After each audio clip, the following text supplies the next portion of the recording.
Film की शुरुआत south Asia की जंगल से होती है, जहां हम कुछ लोगों को देखते हैं जो पेड़ों की कटाई कर रहे थे। जो आदमी मशीन चला रहा था उसे पेड़ों के पीछे कोई नजर आता है, लेकिन वो उस चीज पर ज्यादा ध्यान नहीं देता। हाँ, लेकिन जब वो अपने एक आदमी को नीचे गिरते हुए देखता है तो वो चेक करने के लिए गया कि आखिर हो क्या रहा है। उसे पता चलता है कि किसी ने उनके ग्रुप के एक आदमी के सर को काट दिया है। कटा हुआ सर देखकर वो काफी डर गया, अपनी जान बचा के भाग जाता है, लेकिन तभी वो गलती से एक जाल में फंसकर पेड़ से लटक जाता है। उसी टाइम जंगल से एक आदिवासी कबीले का इंसान आता है और इस आदमी पर हमला करके उसे बेरहमी से मार देता है। ये आदिवासी कैनिबल्स थे, इंसानों का मांस खाने वाले, जो जंगल में अपना कबीला बनाकर बैठे हुए थे। इसके बाद सीन शिफ्ट होकर आता है और हम चार दोस्तों को देखते हैं, जो दो कपल्स थे। ये दोस्त अपनी बीवियों के साथ ट्रिप पर आए होते हैं घूमने के लिए। इनमें हम एक लड़की जैस्मिन और उसके हस्बैंड को देखते हैं। तो दूसरे कपल में लड़के का नाम आरजे था और उसकी वाइफ। जैस्मिन का हस्बैंड काफी अमीर होता है। हाल ही में उसने अपनी एक कंपनी बेची, इसलिए उसकी बैंक में पैसा ही पैसा होता है। कंपनी को बेचने की खुशी में वो अपने दोस्तों को पार्टी दे रहा है। वो ये भी कहता है कि इस ट्रिप पर जितना भी पैसा खर्च होगा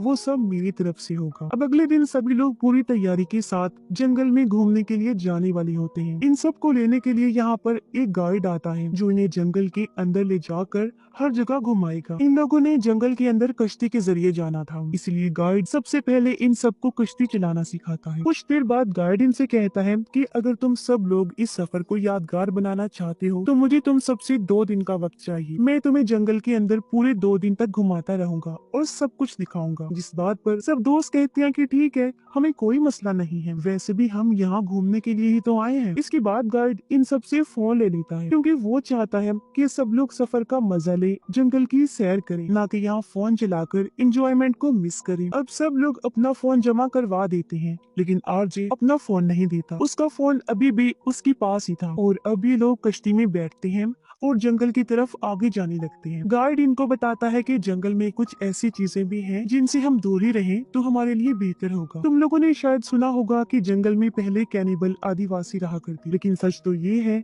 वो अभी भी जंगल में ही रहते हैं, बस किसी के नजर में नहीं आते। ये बात मुझे इसीलिए पता है क्योंकि मेरे दादा परदादा सभी यही काम करते। मेरे दादाजी इसी जंगल में एक बार कहीं गायब हो गए, जिसके बाद वो कभी भी नहीं मिले, लेकिन फिर हमें उनकी कुछ हड्डियां मिली थी, जिसकी वजह से हमें पता चला कि उन्हें आदिवासियों ने ही गायब किया था। वैसे हमें डरने की कोई जरूरत नहीं है, क्योंकि आदिवासी जंगल के काफी अंदर रहते हैं। जब तक हम उनके एरिया में नहीं जाते तब तक वो हमें नुकसान नहीं पहुंचाएंगे। इसके बाद सीन शिफ्ट होता है और हमें जंगल की दूसरी तरफ दो राइडर्स दिखाए जाते हैं। ये लोग सोशल मीडिया पर लाइव थे और क्योंकि व्यूज काफी ज्यादा आ रहे थे, इसलिए जंगल के और अंदर जाकर वहाँ का सीन दिखाना चाहती थी। जब ये दोनों अपनी बाइक्स लेकर जंगल के अंदर जाते हैं तभी इनके साथ एक हादसा हो जाता है। दोनों बाइक से नीचे गिर जाते हैं। लड़की बार बार लड़के को आवाज लगा रही होती है, लेकिन उसका कोई जवाब नहीं आ रहा होता। इसीलिए जब वो चेक करने के लिए लड़के की बाइक के पास गई तो उसे पता चलता है कि किसी ने उसके सर को काट दिया है। उसका कटा हुआ सर जमीन पर गिरा हुआ था, जिसे देख वो काफी डर जाती है, बुरी तरह चिल्लाने लगी, अपनी जान बचाकर जंगल की तरफ भागने लगती है। वो एक बड़ी सी केव इन गार के पास आ जाती है। उसे लगा कि यहाँ कोई मदद मिल जाएगी, मगर यहाँ कोई नहीं होता। तभी हम उस लड़की के पीछे एक आदिवासी को देखते हैं। अब लड़की ने जब पीछे मुड़कर देखा तो वो गायब हो चुका था। तभी वहाँ पर कोई आ जाता है जो हेलमेट को अंदर फेंकता है और ये हेलमेट उसके दोस्त का ही था। अब ये लोग और कोई नहीं बल्कि आदिवासी ही थे, जिनके हाथों में हथियार भी थे और अब यहाँ वो उस लड़की को भी जान से मार देते हैं। उधर जंगल में वो लोग अपने सोने का इंतजाम कर रहे थे, क्योंकि 2 दिन तक यही रुकने वाले। रात के वक्त जब गाइड और आरजे की वाइफ दोनों एक साथ बैठे हुए थे तो गाइड उसे जंगल के बारे में बातें बताता है। कहता है कि आज तक जितने भी लोग जंगल काटने आए हैं वो कभी जिंदा वापस नहीं गए, क्योंकि यहाँ रहने वाले आदिवासी अपने जंगल को बचाना चाहते। कुछ दिन पहले भी कुछ लोग पेड़ काटने आए थे, लेकिन वो भी जंगल से गायब हो गए। ये दरअसल वही सीन है जिसे हमने शुरुआत में देखा। आदिवासी सिर्फ तभी नुकसान पहुंचाते हैं जब हम उन्हें तंग करते हैं। अगर इंसान उनसे दूर रहे तो वो हमें कभी चोट नहीं पहुंचाएंगे। खैर, रात हो गई थी, इसलिए सब लोग सोने के लिए चले जाते हैं, जहां हम कुछ देर के बाद जैस्मिन को देखते हैं, जो उठकर वॉशरूम करने जा रही होती है, लेकिन पीछे से आरजे आकर उसे पकड़ लेता है, जिससे हमें पता चला कि दोनों का एक दूसरे से ताल्लुक है और अपने पार्टनर्स को वो धोखा दे रही है। जैस्मिन आरजे से कहती है कि मैंने ये ट्रिप इसीलिए प्लान किया था ताकि तुम सबके सामने हम दोनों के बारे में सच बता सकते। आखिर कब तक मैं छुप छुप के तुमसे ऐसे मिलती रहूं? तुम्हें खुद ही इन लोगों को हमारे प्यार के बारे में बताना होगा। इस पर आरजे कहता है अभी नहीं, ये वक्त सही नहीं है, क्योंकि मेरी वाइफ के डैड अपनी कंपनी मुझे देने वाले हैं, इसलिए हमें थोड़ा और इंतजार करना चाहिए। ये सुनकर जैस्मिन को समझ आ जाता है कि आरजी अपनी वाइफ को छोड़ने वाला नहीं है, और ये बात सच भी, वो उसे धोखा ही दे रहा था। लेकिन जैस्मिन सीरियस, वो सच में उससे प्यार करती थी, अपने हस्बैंड को छोड़कर उससे शादी करना चाहती। फिर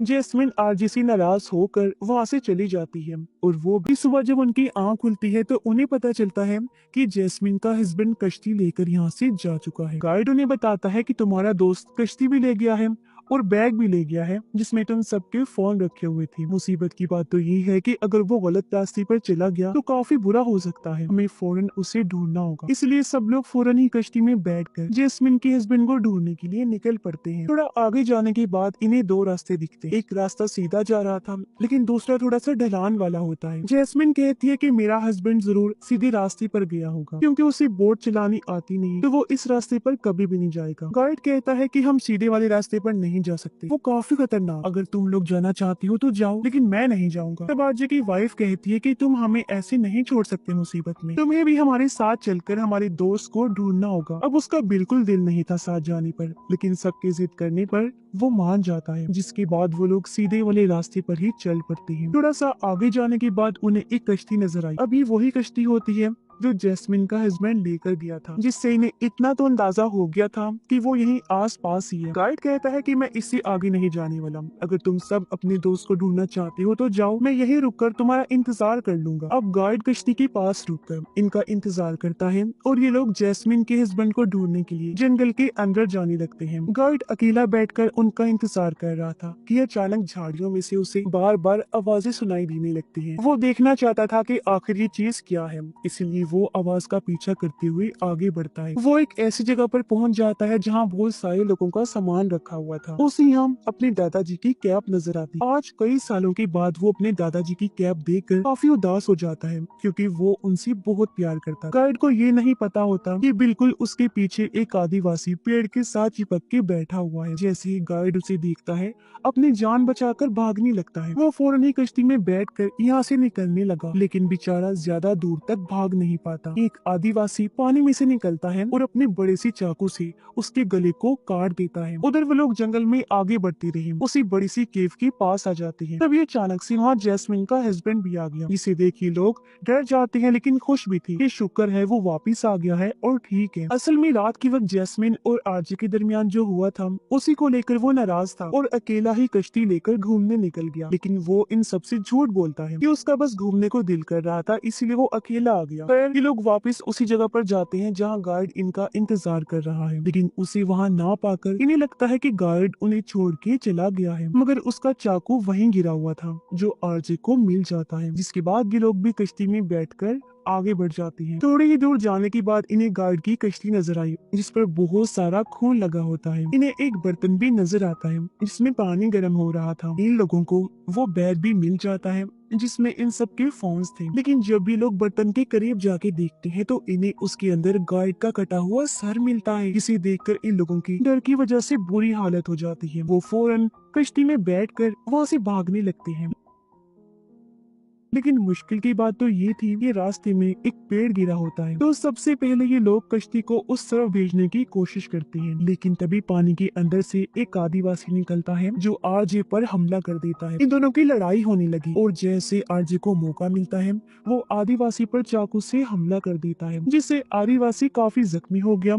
वो पानी में जा गिरा और उसकी मौत हो जाती है। इस बीच इनकी कश्ती भी पानी में तैरती हुई काफी आगे निकल जाती है, यानी इनके पास अब कश्ती नहीं थी, इसलिए आगे का सफर इन्हें पैदल ही तय करना पड़ता है। ये लोग जंगल की काफी अंदर होते हैं, इसलिए बाहर निकलना मुश्किल हो रहा था। रात भी काफी हो गई थी, तो ये कल ही आगे बढ़ सकती थी। तो ये लोग इधर ही रुकने का फैसला करते हैं और नारियल पानी पीकर अपना पेट भरते हैं। कुछ टाइम बाद सब लोग तो सो जाते हैं, लेकिन आरजे को नींद नहीं आ रही। उसे मच्छर काट रही होती है। मच्छरों से बचने के लिए वो कीचड़ में जाकर उसे अपने जिस्म पर लगा लेता है और वहीं पर सो जाता है। कुछ देर बाद हम एक आदिवासी को देखते हैं जो इनके काफी करीब आ चुका था। आरजी जब उसे देखता है तो वो धीरे से उठा और पीछे से उस पे हमला कर देता है, लेकिन ठीक तभी आदिवासी उसके सर पर मारता है जिससे आरजी बेहोश हो जाता है। उसी वक्त जैस्मिन का हस्बैंड भी आया, आदिवासी पर हमला कर देता है, लेकिन उल्टा आदिवासी उस पर भारी पड़ के उसे पीटने लगा। आरजे को जब होश आया तो वो कुछ आदिवासियों को देखता है जो जैस्मिन के हस्बैंड को रस्सी से बांधकर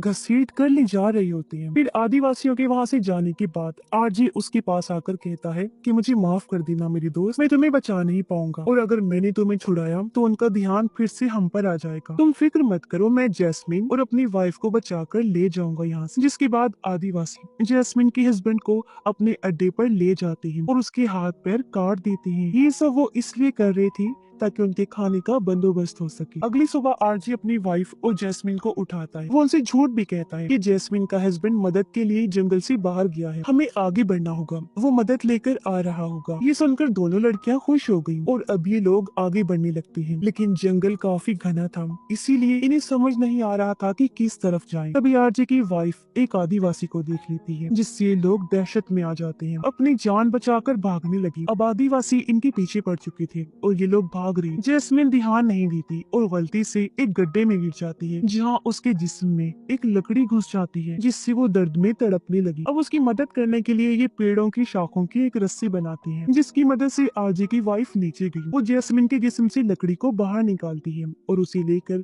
वापिस से ऊपर आ जाती है। जैस्मिन लकड़ी लगने से बुरी तरह जख्मी हो गई, साथ ही उसे दर्द भी बर्दाश्त नहीं हो रहा था। इसके बाद ये लोग पानी के रास्ते से आगे बढ़ते हैं और इन्हें एक कश्ती नजर आती। उस कश्ती की मदद से इनका काम आसान हो गया था क्योंकि अब इन्हें पानी में चलना नहीं पड़ेगा। ये लोग आराम से उसमें बैठ के आगे बढ़ने लगते हैं, लेकिन आरजे को एहसास हुआ कि आदिवासी उनका पीछा कर रहे हैं, इसीलिए वो पानी से बाहर निकलकर जंगल की तरफ चला जाता है। वो अपना फोन निकालकर एक वीडियो बनाता है और उसे आवाज के साथ चलाकर एक पेड़ पर रख देता है। उसी वक्त हम एक आदिवासी को देखते हैं जो उस आवाज को सुनकर वहाँ आ जाता है, मगर अचानक आरजे पीछे से आकर उस पर हमला कर देता है, लेकिन हमला करने का कोई फायदा नहीं हुआ क्योंकि वो बुरी तरह आरजे को पीटने लगता है। आरजे काफी जख्मी हो जाता है, जिसके बाद वो आदिवासी उसके गले को पेड़ की टहनियों से बांधकर लटका देता है। जिसके बाद वो आरजे की वाइफ और जैस्मिन पर हमला करने के लिए जाता है। वो दोनों कश्ती में आराम से सोई हुई थी, इसीलिए उन्हें कुछ भी नहीं पता होता। गार्ड का चाकू अभी भी पेड़ में लगा होता है।